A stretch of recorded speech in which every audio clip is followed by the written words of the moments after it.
Yo, halo teman-teman, kembali lagi di channel ini. Abedisme, terserah. A Gift for Someone You Hate adalah serial yang bercerita tentang sebuah toko kado untuk orang-orang yang kau benci. Pemilik toko ini seorang pria misterius yang sangat manipulatif, bertujuan untuk menghasut para pelanggan di tokonya. Bukanlah uang yang menjadi alat bayarannya, melainkan umur kalian atau kehidupan si pembeli yang kemudian ditukarkan dengan hadiah-hadiah unik untuk menyakiti orang yang mereka benci. Toko kado ini tak bisa dilihat oleh sembarangan orang, hanya bisa dilihat oleh mereka dengan kebencian yang sangat besar. Kemudian, Pang dan Poi adalah sahabat yang akan berpetualang menghadapi masalah-masalah mereka berkaitan dengan toko kado ini. So, bagaimanakah kelanjutannya? Nggak perlu banyak basa-basi lagi, ayo kita langsung masuk ke cerita.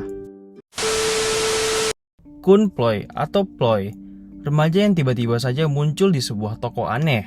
Ada seseorang menggunakan topeng aneh tanpa basa-basi, menawarkannya membeli hadiah untuk seseorang yang Ploy benci. Besoknya, Ploy masuk sekolah di antar papanya, yang juga seorang politikus atau pejabat tinggi.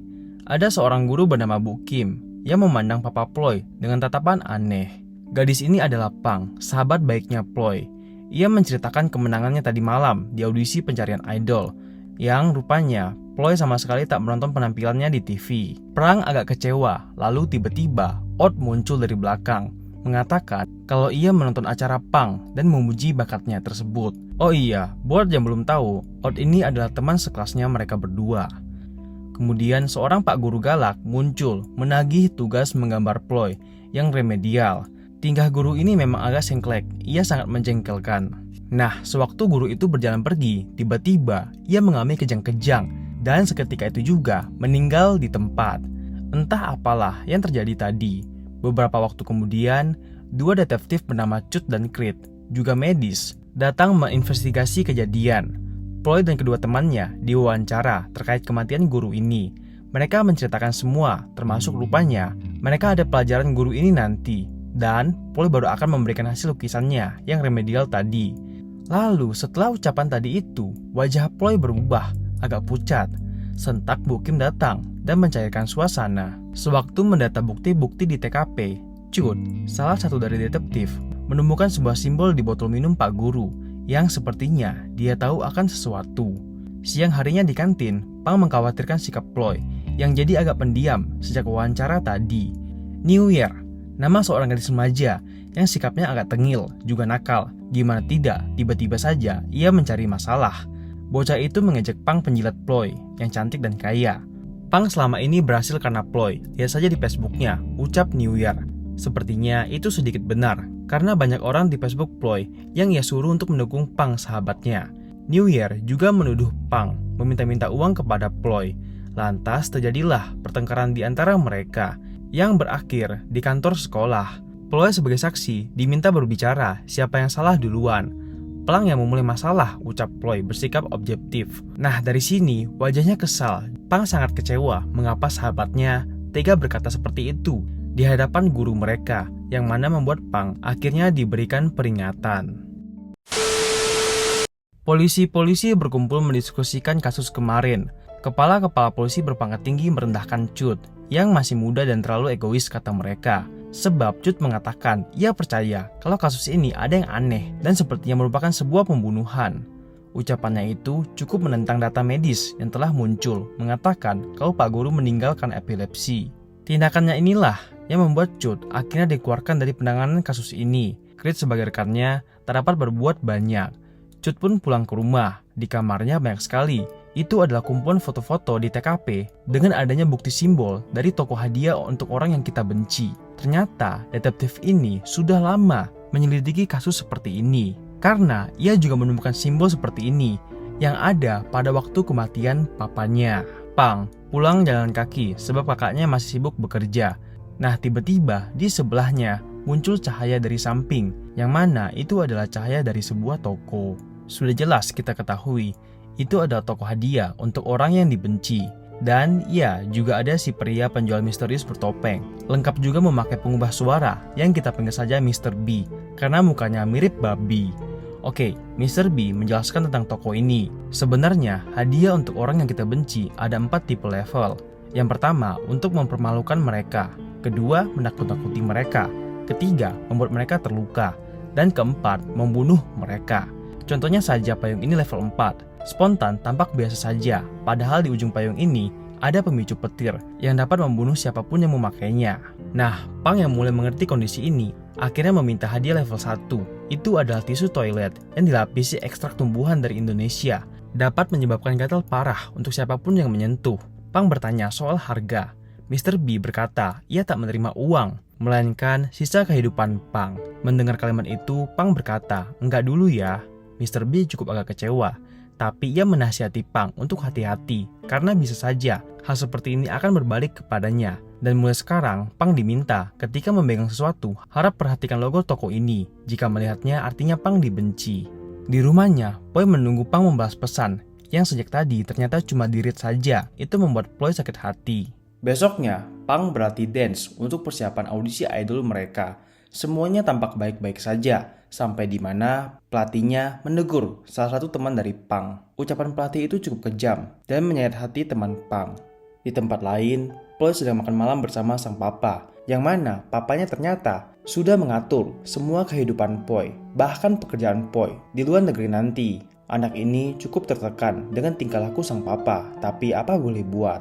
Dalam kamarnya, Ploy tampak tak stabil secara mental. Ia merobek kertas-kertas, mencengkram hamster peliharaannya, dan lalu mengingat kembali sebuah foto di Facebook Pang yang menyinggung dirinya. Sahabat Ploy itu sedang di dalam toilet umum membuang air kecil, dan lampu toilet tiba-tiba kedap-kedip yang membuatnya kembali teringat ucapan Mr. B. Lantas ia pun menarik ujung tisu toilet yang memang dari tadi ia pegang, dan benar ada logo toko hadiah.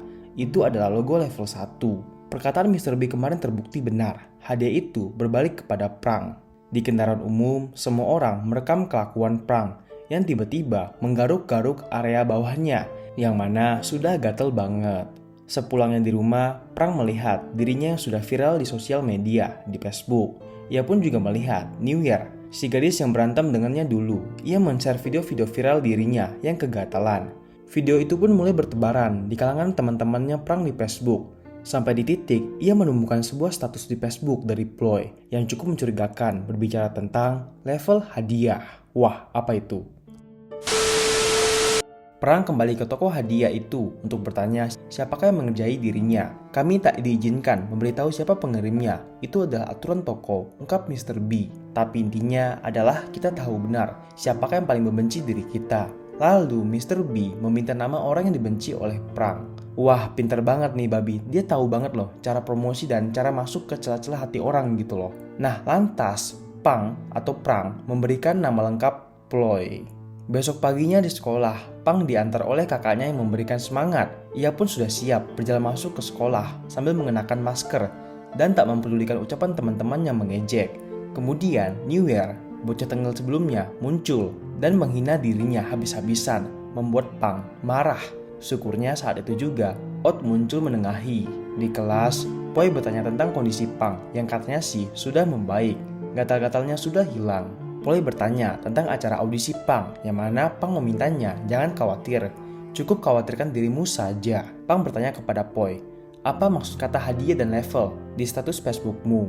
Nah, sejak tadi diam-diam Ot mendengar pembicaraan mereka. Lalu guru datang menyuruh murid-murid bersiap belajar. Ploy mengeluarkan peralatan sekolahnya, salah satunya adalah kotak pensil, yang dimana di dalam sana ada sebuah tip X milik Ploy. Kalau kita lihat dengan jelas, di sana terpampang logo kecil, logo toko hadiah untuk orang yang Anda benci. Adegan pun kembali waktu Pang ke toko itu. Ia rupanya meminta hadiah level 2, dan Mr. B memberikan tip X tadi. Oh iya, buat yang belum tahu, jadi kalau kita beli hadiah di toko ini, hadiahnya pun bisa langsung dikirimkan oleh mereka, dan kita cukup tahu bersih saja. Pokoknya jasa Mr. B ini serba aman lah. Kayak dia entah gimana caranya diam-diam bisa kirimin barang itu ke rumah kita atau ke tempat tertentu lah. Pokoknya yang ya seperti Ploy ini. Dia kan nggak tahu kalau barang itu adalah barang hadiah dari Pang. Oke, balik lagi ke penjelasan. Di dalam benda itu ada zat yang bisa menyerang sistem kekebalan tubuh, menyebabkan reaksi alergi dan kejang-kejang. Cukup digoyang dan remas saja. Produk ini bisa langsung menyerang sang pengguna. Sesudah itu, Mr. B menggunakan scanner ke pergelangan tangan milik Pang. Yap, sepertinya itulah cara melakukan transaksi pembayaran pengganti uang di toko ini dengan mengambil umur milikmu. Pang menukarkan beberapa tahun umurnya sebagai alat bayar. Nah di sini, Poi mengeluarkan benda itu. Tapi siapa sangka tiba-tiba Niwer yang berada di sampingnya ingin meminjam tip X tersebut. Dan jelas saja setelah menggunakannya, murid ini pun langsung mengalami kejang-kejang luar biasa. Kelas pun menjadi sangat kacau. Dan lalu, Poi mengambil tip X tadi yang tergeletak di lantai. Ia pun sadar ada sebuah logo aneh di sana. Yap, logo dari toko hadiah. Benda itu kemudian dipegangnya sambil menatap marah ke arah Pang. Beralih ke tempat lain, Cut, sang detektif yang sedang mencari-cari data, menemukan suatu fakta. Banyak sekali kematian yang terjadi dan pada rata-rata foto barang bukti kejadian tercantum logo yang sama seperti ia temukan sebelumnya. Logo toko hadiah untuk orang yang kamu benci. Tapi meskipun begitu, untuk sekarang, Chad belum tahu apa maksud dari logo itu. Wah, semakin menegangkan saja. Apakah yang akan terjadi selanjutnya? Bagi teman-teman yang penasaran, silakan tunggu di episode kedua. Thank you.